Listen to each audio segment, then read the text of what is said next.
हाँ जी दोस्तों, क्या हाल है? होप आप सभी लोग फिट और फाइन होंगे। बहुत ही मन लगा के पढ़ाई कर रहे होंगे। आपके चेतन भैया आपके लिए एक और नया वीडियो लेकर आया है, जो कि क्लास 6 का वीडियो है। नया सिलेबस, नया चैप्टर और बहुत ही इंटरेस्टिंग चैप्टर डाला है इन्होंने। फर्स्ट चैप्टर का नाम है the wonderful world of science. बहुत ही अच्छी तरह से इंट्रोड्यूस किया है इन्होंने। हम लोग इस चैप्टर में देखेंगे कि कैसे साइंस आपके हर जगह प्रेजेंट है, आपके सराउंडिंग में। आप जो भी काम कर रहे हो आपके डेली लाइफ में, हर जगह साइंस है। बहुत ही अच्छी तरीके से इन्होंने समझाया है। हम लोग देखते हैं इस चैप्टर में क्या क्या चीजें हैं, वो सारी चीजें हम लोग अभी देखेंगे। ओके, चलिए शुरुआत करते हैं इस चैप्टर के साथ। तो जो पहला चैप्टर है उसका नाम है the wonderful world of science. Basically अगर आप इस बुक का टाइटल देखोगे तो बहुत ही इंटरेस्टिंग टाइटल दे रखा है, क्यूरियोसिटी। टाइटल ही बहुत खूबसूरत है, क्यूरियोसिटी। मतलब आपको साइंस के प्रति क्यूरियोसिटी जनरेट करना इस पूरे बुक का मकसद है। बहुत ही खूबसूरत नया सिलेबस आया हुआ है। हम लोग देखेंगे कि फर्स्ट स्टार्टिंग में ही साइंस जो है उसको बताने की कोशिश की, साइंस है क्या। साइंस जो है, science is the way of thinking, observing and doing thing to understand the world we live in and uncover the secret of the universe। कितना खूबसूरत तरीके से इन्होंने बताया हुआ है कि साइंस कुछ भी नहीं है। साइंस बस आप लोग जान रहे हो आपके यूनिवर्स को, यही है साइंस। बेसिकली आप यूनिवर्स को जान रहे हो, आपके इन्वायरमेंट को जान रहे हो, यही साइंस है। और साइंस कुछ भी नहीं है। आप लोगों के लिए पता नहीं क्या कर रखा है कि मतलब लाइक साइंस को और मैथ्स को इतना हार्ड बना रखा है, but trust me, science and maths are the language of God. ठीक है, मतलब क्या है? अगर आपको भगवान को समझना है, आपको अपने ईश्वर, अपने एनर्जी को समझना है, तो आप लोगों को साइंस और मैथ्स समझना ही पड़ेगा, क्योंकि वो भाषा है भगवान की। आप देखिए कितना खूबसूरत तरीके से वर्ल्ड को बनाया हुआ है, पूरे यूनिवर्स को बनाया हुआ है, सिमेट्रिकल है। पूरा यूनिवर्स जो है वो सिमेट्रिकल बनाया हुआ है। हर चीज का एक पॉजिटिव है तो उसका नेगेटिव भी है, राइट। लेकिन आपको क्यूरियोसिटी होनी चाहिए, जानने की इच्छा होनी चाहिए। Most important thing is to have curiosity. अगर आपके अंदर क्यूरियोसिटी है तो आप साइंस और मैथ्स को बहुत इजीली समझ सकते हो। और होनी भी चाहिए क्यूरियोसिटी, क्योंकि जो आसपास आपके चल रहा है उसको जानना आपका अधिकार है, आपको समझना आना चाहिए, क्योंकि वो डेली लाइफ है। आप माउंटेन्स देखते हो तो माउंटेन्स कैसे फॉर्म हुए हैं, क्यों, क्या रीजन है, हम लोग क्लास 9 तक वो पढ़ते हैं। लेकिन अगर आप लोग क्यूरियोसिटी जनरेट करोगे तो वो सारी चीजें अभी आप जान सकते हो कि fold mountains, types of mountain क्या है।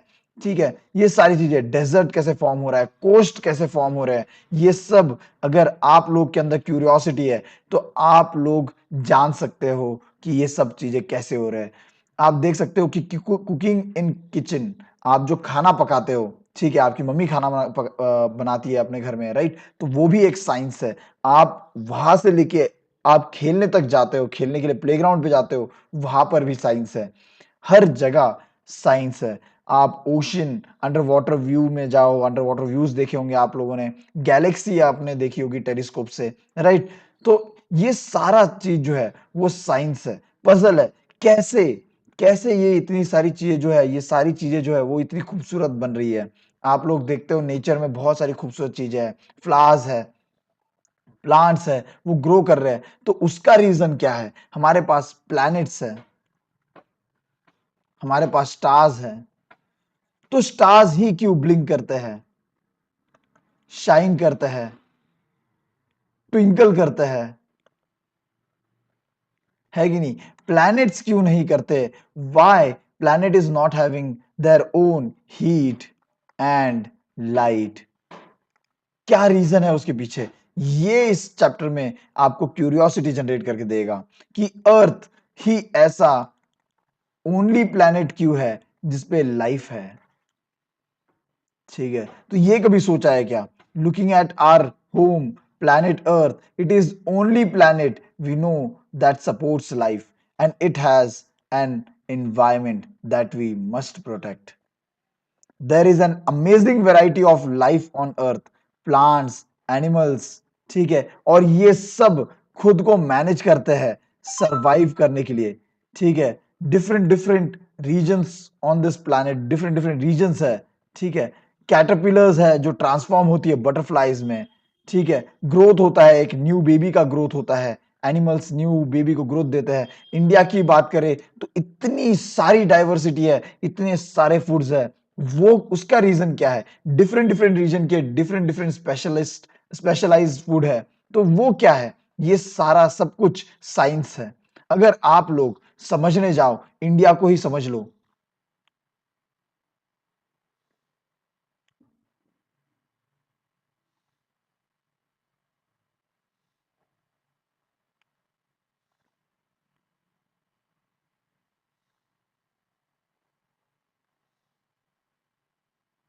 अगर इंडिया की बात करूं तो आप अगर ऊपर चले जाते हो तो कोल्ड रीजन आपको देखने को मिलता है। अगर वही आप राजस्थान चले जाओ तो वहां पे आपको डेजर्ट देखने को मिलता है। बीच में अगर हम लोग आ जाए तो प्लेन्स देखने को मिलता है, नदर्न प्लेन्स। उसके बाद नीचे की तरफ आ जाओ तो आपको डेक्कन मिलता है, डेक्कन प्लेटू मिलता है, प्लेटूज देखने को मिलता है, हिमालयस देखने को मिलता है।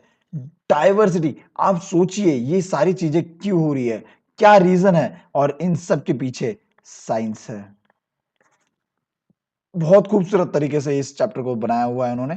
उसके बाद आगे वाले चैप्टर्स में हम लोग देखेंगे कि कैसे क्लाउड फॉर्मेशन को जो do you enjoy drinking cool water in summer and showering with warm water in winter, how do we understand hot and cold, whether it is water or our own body when we have fever, finding out how hot something is can be important. ये सारा something is can be important, ये सारा चीजें हमारे को समझना है कि जब आपको बुखार आता है तो आपकी बॉडी का टेम्परेचर जो है वो क्या होने लगता है, इंक्रीज होने लगता है। तो ये इसका रीजन क्या है? आप लोग वाटर साइकिल, आप लोग देखेंगे बारिश होती है तो बारिश क्यों होती है, कैसे होती है, ये सारी आपको क्यूरियोसिटी होनी चाहिए। और इस पूरे क्लास 6 के बुक के अंदर हम लोग धीरे धीरे करके वो एक्सप्लोर करने वाले हैं।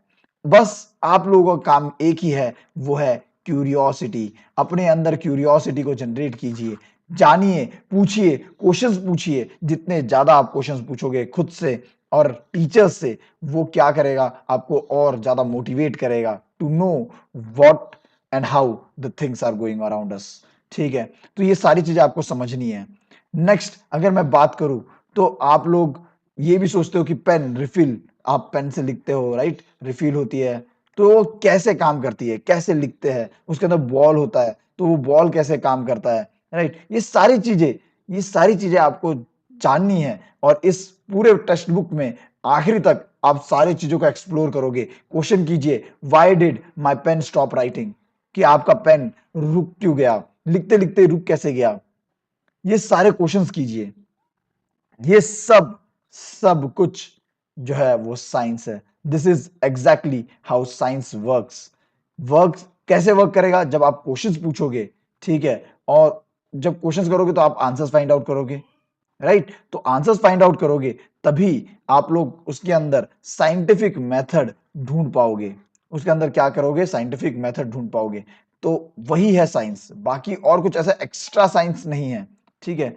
तो साइंस को पूरा अगर हम लोग प्रोसेस देखें, science is not just about memorizing facts and figures और doing experiments, it is about following a step by step process that helps us to find the answers to our questions, ठीक है। So that there are the steps we have to follow. कौन कौन से steps है? So what are the steps that we have to follow, we can follow? तो first, we observe something that we find interesting और we do not understand. तो जो भी चीजें इंटरेस्टिंग लग रही है या समझ में नहीं आ रही है उसको हम लोग पहले ऑब्जर्व करेंगे। This make us wonder and perhaps think of question about it. तो उससे फिर क्वेश्चंस जनरेट होंगे। Then we guess a possible answer to that question. फिर हम लोग गेस लगाएंगे, अनुमान लगाएंगे कि भाई इसका आंसर शायद ऐसा हो सकता है। फिर हम लोग क्या करेंगे? We test this guess through experiments और मोर ऑब्जर्वेशंस। तो बहुत सारे ऑब्जर्वेशन या एक्सपेरिमेंट्स करके हम लोग फाइंड आउट करेंगे कि जो हम लोगों ने गेस किया है वो राइट है कि नहीं। When we then try to analyze the results to see if it actually answered our question। फिर हम लोग उसको रिजल्ट को क्या करेंगे, एनालाइज करेंगे, एक्सपेरिमेंट को वापस करके देखेंगे या फिर उसके ऊपर रिसर्च करके देखेंगे कि सही में जो हम लोगों ने आंसर निकाला है वो एक्चुअली उस क्वेश्चन का ही आंसर है कि नहीं। ठीक है। Scientists are people who follow the scientific method to solve problems or to discover new things. But anyone who follow the scientific method is working like a scientist. तो basically जो भी ये स्टेप्स को फॉलो कर रहा है वो basically एक साइंटिस्ट की तरह ही वर्क कर रहा है। ठीक है। Someone cooking food may be wondering why dal has spilled out of the cooker, was there too much water. ये क्वेश्चन करना ही एक साइंस की तरफ आपको ले जाता है कि उसके अंदर क्या रीजन है, वो क्यों बाहर निकला। और ये सारी चीजें हमारे मॉम डैड्स को पता है, जो हमारे घर में आई आती है, काम करने वाली बाई आती है, वो सबको इसका आंसर्स पता है और उन्होंने साइंस नहीं पढ़ी है but still they know the answers. और यही साइंस है। साइंस कुछ नया नहीं है, साइंस कुछ डिफिकल्ट नहीं है। साइंस आपका एनवायरमेंट है, आपका सराउंडिंग है। अगर इमेजिन कीजिए कोई बंदा रिपेयर कर रहा है टायर जो पंचर वाला होता है, राइट, तो वो क्या कर रहा है, वो पंचर फाइंड कर रहा है, वो भी साइंस लगा रहा है। And this is all science. ठीक है। तो हम लोग इस पूरे चैप्टर से कंक्लूड करते हैं कि हम सब लोग क्या है, हम लोग साइंटिस्ट है। आपको साइंटिस्ट बनने के लिए कोई बड़ी डिग्री की जरूरत नहीं है। आप अगर क्वेश्चन कर रहे हो और फाइंड आउट कर रहे हो, अपना आंसर ढूंढ रहे हो, तो ये साइंस है। आपके सराउंडिंग में जो भी चीजें चल रही है उसको क्वेश्चंस कीजिए, उसको क्यूरियोसिटी, अपने अंदर क्यूरियोसिटी जनरेट कीजिए कि ऐसा ही क्यों हो रहा है, ये सब चीजें हमारे आजू बाजू हो रही है तो उसका रीजन क्या है। जब आप क्वेश्चन करने लगोगे वाई, तो फिर आपको आंसर मिलेगा। Science is rarely done alone. Scientists across the world work together, often in large teams. So if you cannot find the answer yourself, ask your friends to help you out. It is always more fun to discover things together.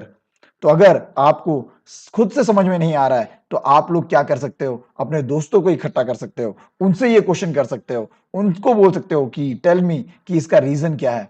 वो भी आपकी help करेंगे। अगर उनको answer मिल गया, कभी भी scientist जो है वो अकेले काम नहीं कर सकते हैं। अभी भी कोरोना जब पीरियड आया था तो पूरा दुनिया, पूरा यूनिवर्स, पूरा वर्ल्ड एक साथ लगा हुआ था कि इस बीमारी से कैसे बचा जा सके, राइट, सब लगे हुए थे। तो आप लोगों को भी एक साथ आकर मेहनत करनी चाहिए और आप सब लोग कहलाओगे साइंटिस्ट। फाइंड आउट कि जो भी आपके एनवायरनमेंट में हो रहा है, जो भी आपकी है प्रॉब्लम्स है या एनवायरनमेंट में जो भी आप देख रहे हो नई चीजें, उसके बारे में क्वेश्चन करना सीखिए, क्यूरियोसिटी जनरेट कीजिए, जानने की इच्छा जनरेट कीजिए एंड डेफिनेटली आप लोग को साइंस इजी लगने लगेगा। ठीक है। तो क्लास 6 का जो फर्स्ट चैप्टर है बेसिकली यही बता रहा है कि आपको इंजॉय करना है। Enjoy your scientific journey. Keep exploring and never stop wondering about amazing mysteries of the universe and asking questions. ये कभी रोकना मत, क्वेश्चंस करना कभी रोकना मत। इंजॉय कीजिए, रेन को इंजॉय कीजिए, साइंस को इंजॉय कीजिए, एक्सप्लोर कीजिए। आप जितना ज्यादा एक्सप्लोर करोगे उतना ही ज्यादा आपका नॉलेज बढ़ेगा। आप अपने अंदर क्यूरियोसिटी जनरेट कीजिए, जितनी ज्यादा क्यूरियोसिटी उतना ज्यादा आप एक्सप्लोर कर पाओगे, अंडरस्टैंड कर पाओगे, समझ पाओगे। तो आपके चेतन भैया आपसे बस अपील करते हैं कि साइंस को एक सब्जेक्ट की तरह ना लेकर एक साइंस को आपके लाइफ का पार्ट बना लीजिए। साइंस हो या मैथ्स हो, कोई हार्ड नहीं है। और क्लास 6 का ये बहुत ही खूबसूरत चैप्टर है जिसके अंदर बहुत ही अच्छी तरह से एक्सप्लेन किया है आप लोगों को। पूरा पूरा चैप्टर जो है वो बस आपकी क्यूरियोसिटी जनरेट करके दे रहा है साइंस के टूवर्ड्स। और आप सभी लोग साइंटिस्ट हो, बस मेहनत कीजिए क्योंकि मेहनत का कोई शॉर्टकट नहीं है। आप अगर सही दिशा में मेहनत कर रहे हो तो डेफिनेटली सक्सेस आपको ही मिलेगी। तो मेहनत कीजिए और साइंस और मैथ्स को एज अ सब्जेक्ट ना देखकर आपके लाइफ का पार्ट समझकर उसको पढ़िए, इंटरेस्ट जनरेट कीजिए और साइंस और मैथ्स इजी हो जाएगा। पेरेंट्स से मैं अपील करता हूं कि आप लोग जब भी पेरेंट टीचर मीटिंग में जाते हो, साइंस को एक सब्जेक्ट की तरह ना देखकर, साइंस के अंदर अगर कुछ बच्चा कम पढ़ रहा है तो उसमें एफर्ट्स डालिए, उसको इंटरेस्ट जनरेट कीजिए, उसका इंटरेस्ट जनरेट कीजिए, ना कि उसको प्रेशराइज कीजिए। हर बार आप पेरेंट टीचर मीटिंग में जाते हो तो उसके अच्छे पॉइंट्स को ना देखते हुए आप उसके साइंस और मैथ्स के स्कोर देखकर उसको डांटने लग जाते हो। क्या पता वो लैंग्वेज में अच्छा हो। ठीक है, साइंस और मैथ्स आपके लाइफ का इंपॉर्टेंट पार्ट है, मैं मानता हूं, बट उसके अंदर क्यूरियोसिटी जनरेट कराना ये टीचर्स और पेरेंट्स का भी रोल है। वो खुद भी जनरेट करेगा, बट उसको यकीन दिलाना कि साइंस और मैथ्स उसके एनवायरमेंट में है, ना कि कोई गोस्ट है, ना कि कोई भूत है। सोसाइटी ने साइंस और मैथ्स को भूत की तरह बना दिया है, गोश्त की तरह। तो बच्चा जब भी साइंस और मैथ्स की तरफ देखता है तो वो डर जाता है। तो डराइए मत, उनको मोटिवेट कीजिए, उनको उनके अंदर क्यूरियोसिटी जनरेट करने में उनकी हेल्प कीजिए, उनका इंटरेस्ट जनरेट करने में उनकी हेल्प कीजिए। और आपके चेतन भैया आज इस वीडियो में यहीं पे रुकते हैं। एक नए वीडियो के साथ, नए चैप्टर के साथ हम लोग फिर आएंगे और एक बहुत ही इंटरेस्टिंग तरीके से साइंस को पढ़ेंगे। बस तब तक के लिए आप रिवीजन करते रहिए, क्यूरियोसिटी जनरेट कीजिए, क्वेश्चंस जनरेट कीजिए, पूछते रहिए, और आप सभी लोग साइंटिस्ट हो और आप सब लोग साइंटिस्ट बन भी सकते हो। तो साइंस की तरफ अपना जो भी इंटरेस्ट है वो जनरेट कीजिए, क्वेश्चंस करना सीखिए। ओके, तब तक के लिए एंजॉय कीजिए, साइंस को एक्सप्लोर कीजिए, एनवायरनमेंट को एक्सप्लोर कीजिए, एडवेंचरस लाइफ को एंजॉय कीजिए, अपनी लाइफ को एंजॉय कीजिए, और इस पूरे जर्नी को, साइंटिफिक जर्नी को भी एंजॉय कीजिए। तो चेतन भैया आज के लिए रुकते हैं, ठीक है? चलिए, जय हिंद, जय भारत, अपना ख्याल रखिए।